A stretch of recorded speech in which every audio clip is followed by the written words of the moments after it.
अब हम यहाँ पर ये देख रहे हैं कि जैसे वर्ग के परिमाप का सूत्र होता है P और 4 गुणे भुजा के लिए साइड या यल लिख लें तो अब हम लिख देंगे P बराबर 4 यल।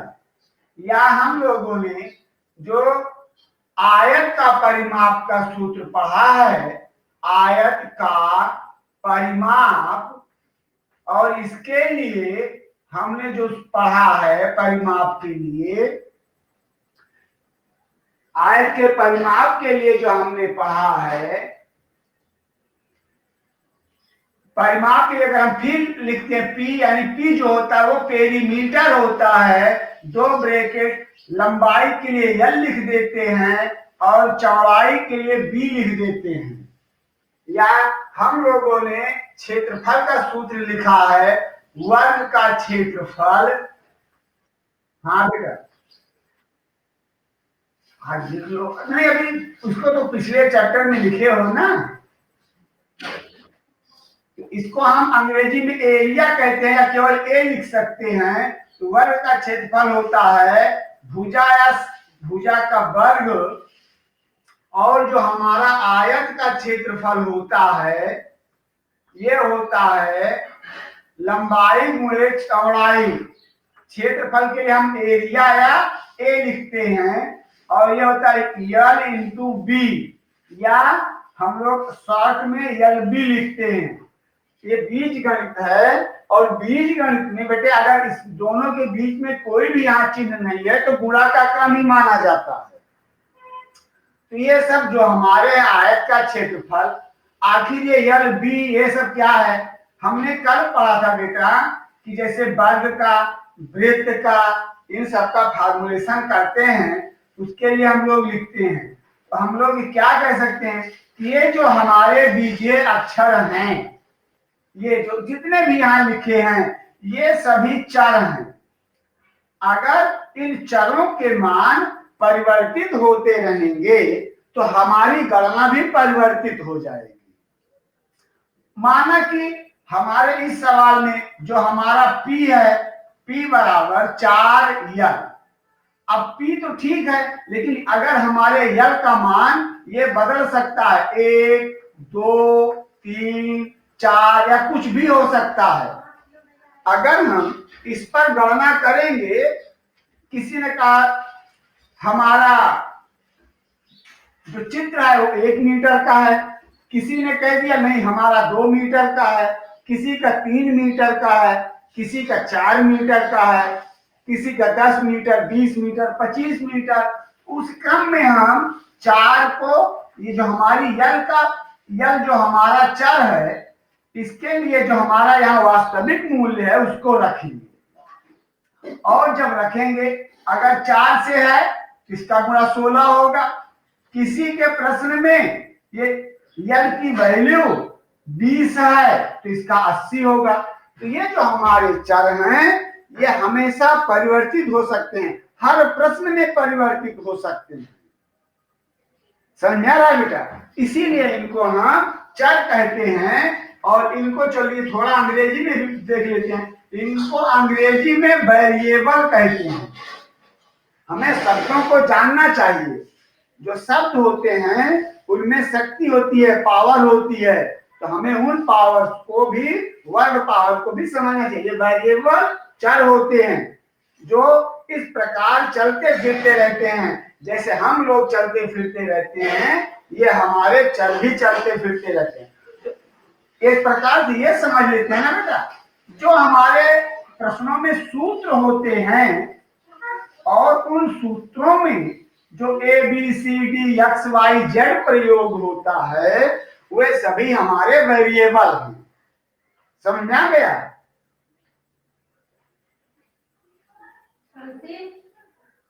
वे सभी हमारे वेरिएबल हैं, और जब हमारे वेरिएबल का मान चेंज होगा तो हमारे इन प्रश्नों का मान भी चेंज हो जाएगा। अब देखिए, हम अपने पहले सेमेस्टर को तो नहीं पढ़े हैं कि पढ़े थे बेटा? प्रीति और कामना बोलो डिम्पल। हम लोगों ने अभी पहला सेमेस्टर नहीं पढ़ा है। हाँ, तो चलिए हम वहां पर हमारा एक चैप्टर है, उसमें जो शुरुआत होती है हम उसे अंक गणित कहते हैं। क्या कहते हैं? अंक गणित। जिसको अभी तक हम पढ़ते चले आए हैं, अभी तक हम पढ़ते चले आए हैं। और उस अंक गणित में कुछ नियम हैं। जैसे अंकगणित के जो नियम हैं हम उन पर आज बात कर लेते हैं। नियम, उन नियमों में हमारा पहला नियम है, यहां से हम लिख देते हैं, क्रम विनिमेयता। क्रम विनिमेयता। ये क्रम विनिमेयता क्या है? बेटा देखो, क्रम तो हम लोग जानते हैं क्या होता है।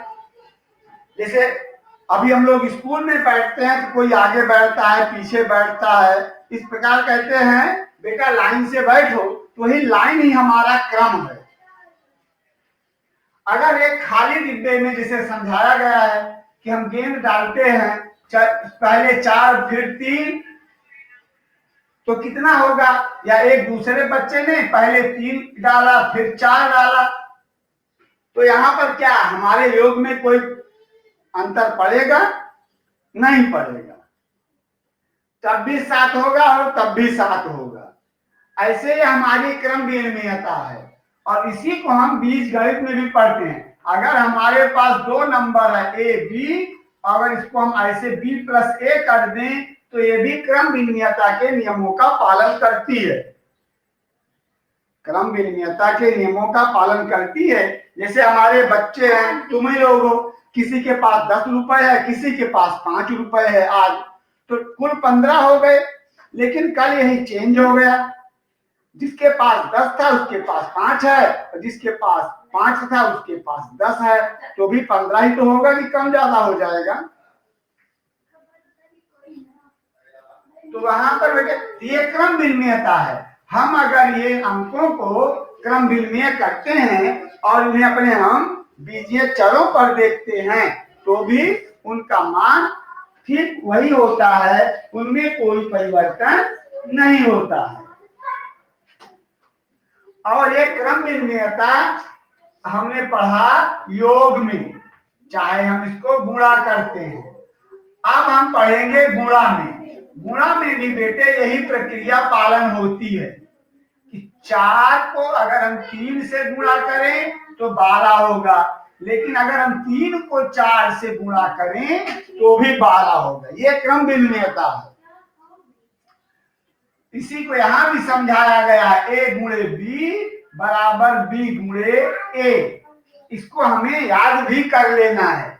ये हमारा योग और गुणा इन क्रम विनिमेयता के नियमों का पालन करता है। लेकिन बेटा एक बात ध्यान देना, ये है घटाने में, जिसको हम हिंदी में व्यवकलन कहते हैं, और भाग देते हैं, इनमें ये दोनों नियम काम नहीं करते हैं। इनकी सत्यता वहां पर बंद हो जाती है, इन पर ये काम नहीं करते हैं। इसको हम इस प्रकार समझ सकते हैं कि घटाने की प्रक्रिया में और गुणा की प्रक्रिया में क्रम विनिमेयता का गुण कार्य नहीं करता है। और फिर हम इतना समझ गए। आगे इसमें एक नियम है दूसरा, वितरण प्रगुण। वितरण प्रगुण जो है बेटे, कभी कभी वितरण प्रगुण के अनुसार हम अंकों को, जैसे अभी देखो हमने वो, हाँ बहुत अच्छा उदाहरण तुम्हारे लिए है। जैसे बोल, ये P बराबर 2 ब्रैकेट L प्लस B, ये किसका फार्मूला है? याद है? अभी अभी हमने पढ़ा इसके पहले। हाँ, मैंने पूछा है फार्मूला किसका है? एक अच्छा, एक तुम्हारे चैप्टर 11 में है, 2 कोष्ठक लंबाई धन चौड़ाई, ये हमारे आयत का परिमाप है। क्या है?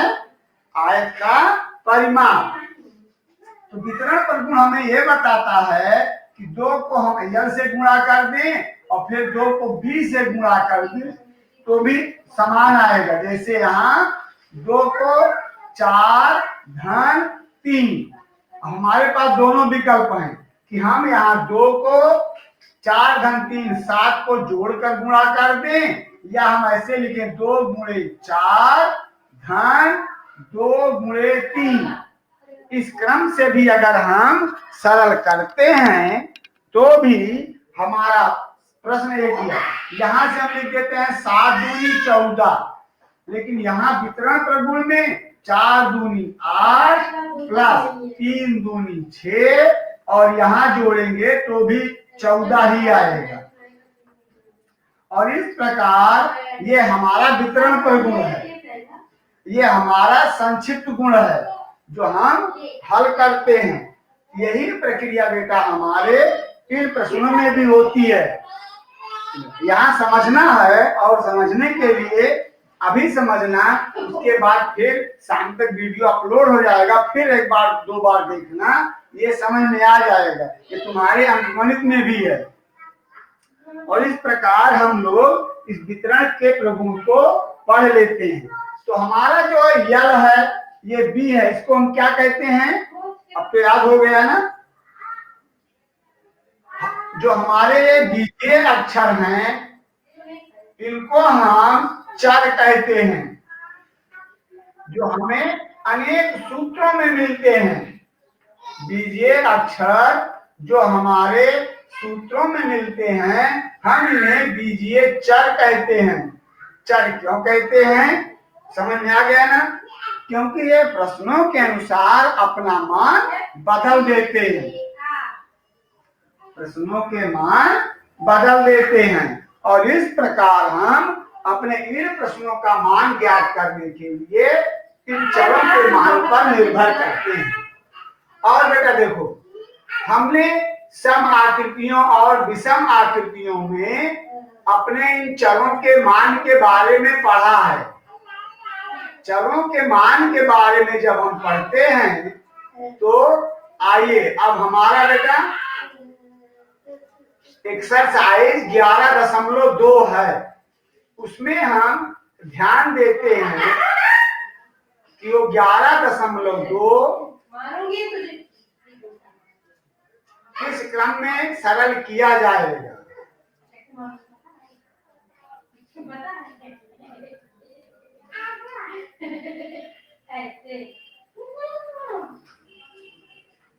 ये 11.2 है।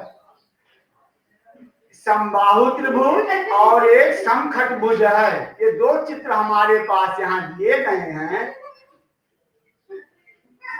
और फिर यहाँ पर ये तीसरा प्रश्न है। चलिए अब हम पहले अपने इन प्रश्नों को देखते हैं।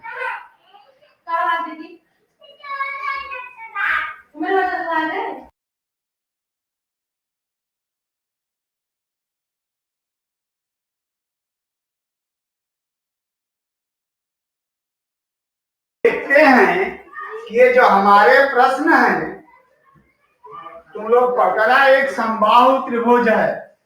हमने पढ़ा है कि जो हमारा समबाहु त्रिभुज होता है उसमें सभी भुजाएं बराबर होती हैं।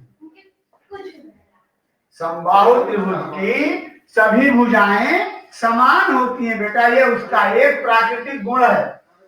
और ये जो प्राकृतिक गुण है और फिर उसके बाद ये हमारे पास एक समखटभुज बनाया गया है जिसमें भी सब भुजाएं बराबर से दिया गया है ना, इसमें सभी भुजाएं यल हैं।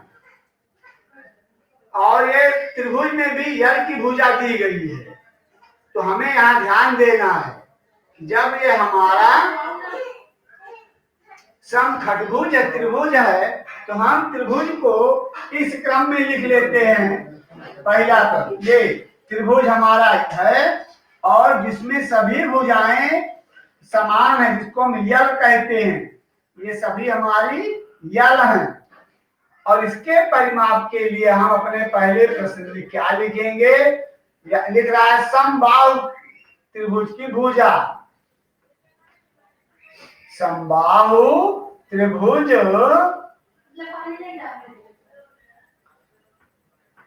की भुजा। अब हम यहां लिख लेते हैं, और इसके लिए यहां लिखा गया है कि त्रिभुज की भुजा यल है, समबाहु त्रिभुज की भुजा यल है।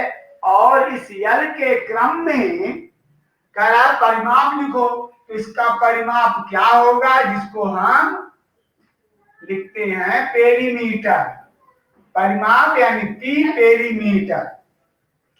तो सभी भुजाओं का योग, या हमने ये पढ़ा है कि अगर भुजाएं समान हो, 3 यल, 3 गुणे भुजा, भुजा की माप हमारी यल है 3l, ये हो गया।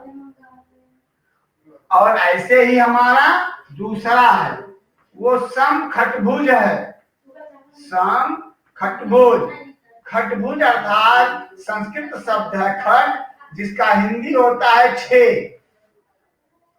समखटभुज की भुजा, वहां लिख रहा है समखटभुज की भुजा में, वहां पर भी भुजा की माप यल है। और फिर हमें इसका भी परिमाप की गणना करनी है, समखटभुज का परिमाप। हम यहां लिख सकते हैं समखटभुज का परिमाप। समखटभुज का परिमाप, और परिमाप के लिए अगर हम पी लिखते हैं, खट का अर्थात 6, तो 6 यहां से ले लेंगे, और सभी भुजाएं बराबर हैं तो गुणे l, यानी इसका परिमाप हो जाएगा, परिमाप बराबर 6l। ये हमारे इन प्रश्नों के रूप में इन्हें हल करेंगे और इन्हें इस क्रम में दिखा देंगे।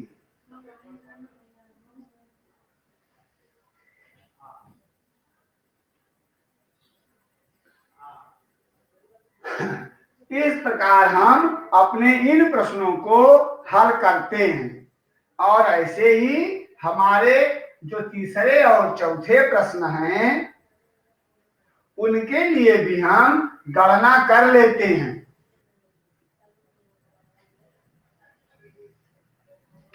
और जो हमारा अगला प्रश्न है, उसके लिए जब हम जाते हैं,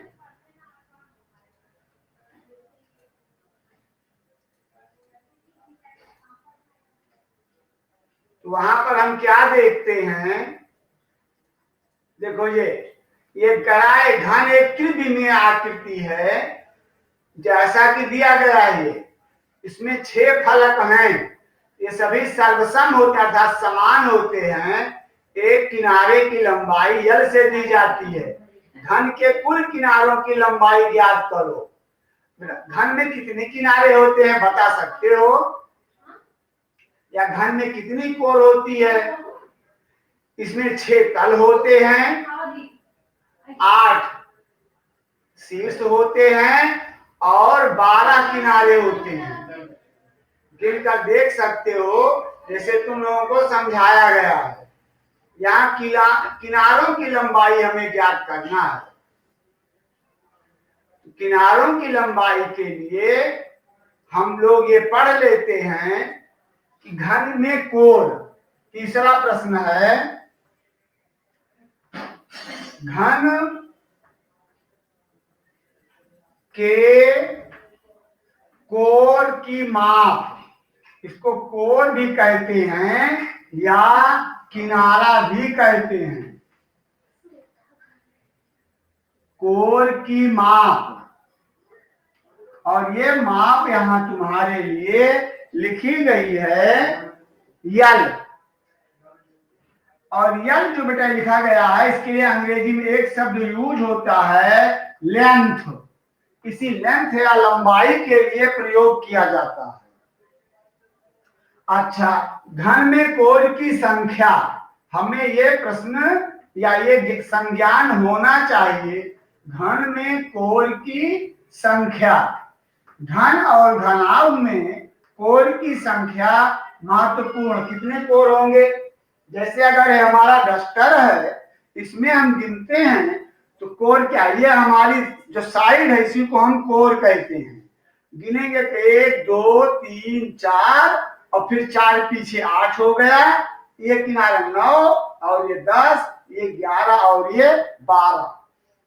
चाहे वो घन हो या घनाभ, उसमें 12 कोर होती है। तो अब हम यहां लिख रहे हैं कुल कोर की माप, कुल कोर की माप, या हम इसको परिमाप भी कह सकते हैं। तो यह हो जाएगा 12 गुणे यल 12 यल, और इस प्रकार हम इसे हल करेंगे।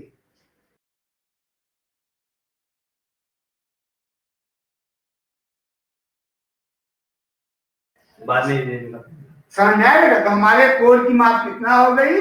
12 यल। इस प्रकार हम यहाँ अपने इन प्रश्नों को हल करेंगे। ऐसे ही हमारा और भी प्रश्न है।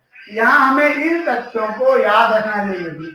किसी भी तत्व में कितने कोर होते हैं और कितने आधार होते हैं। अब जैसे हमारा 13वां चौथा प्रश्न है बेटे, ये हमारे वृत्त पर आधारित है। वृत्त का एक व्यास व रेखाखंड है जो वृत्त पर स्थित 2 बिंदुओं को जोड़ता है। अर्थात जैसे हमारा ए बी है, लेकिन हमारा सी फार सेंटर होता है, केंद्र, सी उसका केंद्र है। वृत्त के व्यास को डी को उसकी त्रिज्या के पदों में व्याख्या कीजिए। ये आसान प्रश्न है। हम इसे देख सकते हैं कि जो हमारी यहाँ पर त्रिज्या है ये केंद्र से एक तरफ होती है और हमारा जो व्यास होता है केंद्र के दोनों तरफ होता है।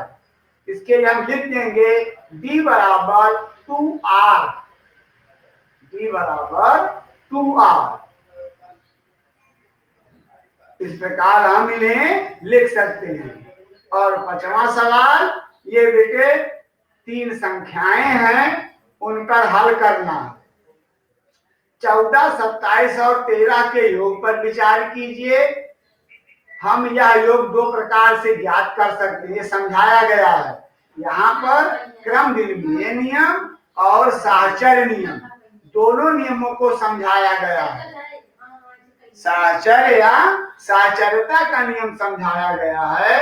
चलिए आज हम इन्हीं नियमों को समझ लेते हैं कि साहचर्य और साहचर्यता का नियम कैसे स्पष्ट करते हैं। और यही नियम हमारे बीजगणित में भी प्रभावी होता है।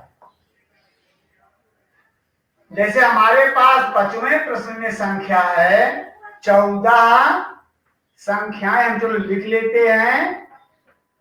वैसे तुम्हारी पुस्तक में भी समझाया गया है कि हम कैसे जोड़ेंगे।